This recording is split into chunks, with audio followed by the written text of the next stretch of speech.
আসসালামু আলাইকুম রহমতুল্লাহি ওয়া বারাকাতুহু।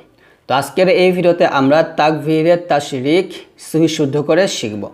দেখুন এখানে লেখা আছে, হজের দিন ফজরের নামাজের পর হইতে 13ই জিলহজ আসর নামাজ পর্যন্ত প্রতি ফরজ নামাজের পরে 3 বার করিয়া তাকবীরের তাশরিক পাঠ করা প্রত্যেক বয়স্ক মুসলমানের জন্য ওয়াজিব।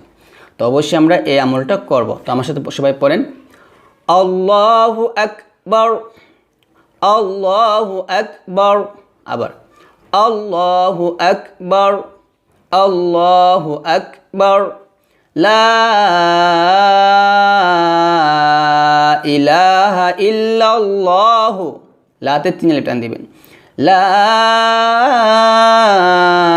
ইলাহা ইল্লাল্লাহ, ওয়াল্লাহু আকবার, আল্লাহু আকবার, ওয়ালিল্লাহিল হামদ।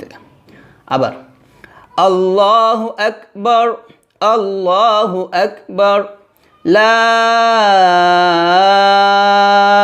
ইলাহা ইল্লাল্লাহ, ওয়াল্লাহু আকবার, আল্লাহু আকবার, ওয়ালিল্লাহিল হামদ।